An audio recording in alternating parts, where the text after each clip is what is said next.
सर्वप्रथम सर्वांना श्री स्वामी समर्थ. अगदी 3 दिवसात तुम्हाला या मंत्राचा अनुभव येणार आहे. तुम्हाला सोडून गेलेली व्यक्ती तुमच्या जवळ येणार आहे. तुमच्याबरोबर बोलायला तडफडणार आहे किंवा तुमच्यावर प्रेमाचा वर्षाव होणार आहे. फक्त ह्या एका मंत्राने.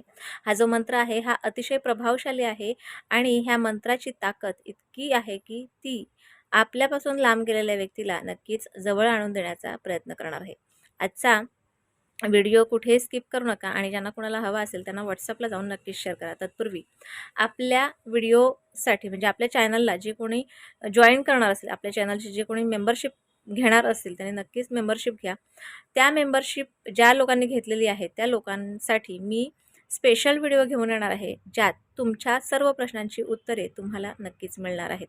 फक्त मेंबरशिपसाठीच तो व्हिडिओ राहील, ह्याची दक्षता प्रत्येकाने घ्यावी.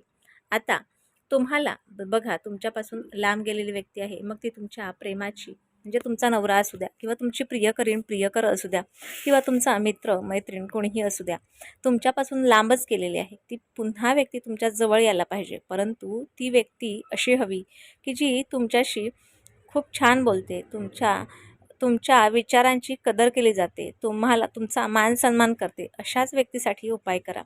आणि नाहीतर तुम्ही अशा व्यक्तीसाठी उपाय करतील की जी व्यक्ती खूप दारू पिऊन भांडते किंवा मारते, तुम्हाला नाही ते त्रास देतात, अशा व्यक्तीसाठी असे उपाय करू नका. बघा, गेलेली व्यक्ती पुन्हा आपल्या जवळ येण्यासाठी आपण उपाय करू शकतो, पण ती व्यक्ती आपल्या लायक पाहिजे.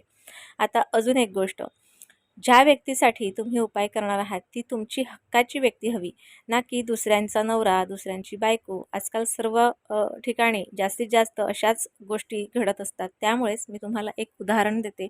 फक्त एका तुमच्या व्यक्तीसाठीच तुम्ही हा उपाय करू शकता. आता हा उपाय बघा, ज्या भगवान कृष्ण आणि राधा राणी म्हणजे कृष्ण आणि राधा ह्या दोघांच्या प्रेमाच्या लीला आपल्या तर माहितीच आहेत आणि त्याचमुळे हा जो मंत्र आहे हा भगवान कृष्णांचा आहे. या मंत्रात अतिशय ताकद आहे, अतिशय पॉवर आहे. म्हणून हा मंत्र आपल्याला जेव्हा बोलणार आहात त्यावेळेला ह्या मंत्रासाठी जे काही उपाय आहेत, जे काही नियम आहेत आणि अटी आहेत त्यासुद्धा आपल्याला पाळाव्या लागतील. काय करायचं आहे, हा जेव्हा मंत्र तुम्ही म्हणणार आहात त्यावेळेला एकतर रात्री ज्यावेळेला तुम्ही बेडवर झोपायला जातात त्यावेळेलाच तुम्हाला हा मंत्र म्हणायचा आहे किंवा सकाळीच ज्यावेळेला पहिल्याच वेळेला तुम्हाला जाग येते त्याच क्षणी, ज्यावेळेला डोळे उघडतात त्याच क्षणी हा तुम्हाला मंत्र म्हणायचा आहे. हा मंत्र कसा म्हणायचा आहे, जी व्यक्ती तुमच्यापासून लांब गेलेली आहे त्या व्यक्तीला तुम्हाला आठवायचं आहे काही क्षण. त्या व्यक्तीबरोबर तुम्ही घालवलेले चांगले क्षण असतील ते क्षणसुद्धा तुम्हाला आठवायचे आहेत. त्या व्यक्तीचा चेहरा तुमच्या डोळ्यासमोर आणायचा आहे. उदाहरणार्थ, एखादी व्यक्ती तुम्हाला खूप छान छान बोलते किंवा त्या व्यक्तीबरोबर तुम्ही कुठेतरी बाहेर फिरायला गेलात किंवा शॉपिंग केलात, काहीतरी केलेले असेल, अशा सर्व गोष्टी तुम्हाला आठवायच्या आहेत. आणि हो, ती व्यक्ती तुमच्या जवळ आले, तुमच्याशी तुम्हाला फोन करते, ती व्यक्ती छान छान गप्पा मारते, असे होकारार्थी विचारसुद्धा तुम्हाला काही क्षण करायचे आहेत. त्यानंतर ओम क्लीम नमः, ओम क्लीम नमः, ओम क्लीम नमः, ओम क्लीम नमः, ओम क्लीम नमः या मंत्राचा तुम्हाला जप करायचा आहे. ह्या मंत्राचा जप तुम्हाला 51 दिवस रोज करायचा आहे. कमसे कम 51 वेळेला करायचा आहे.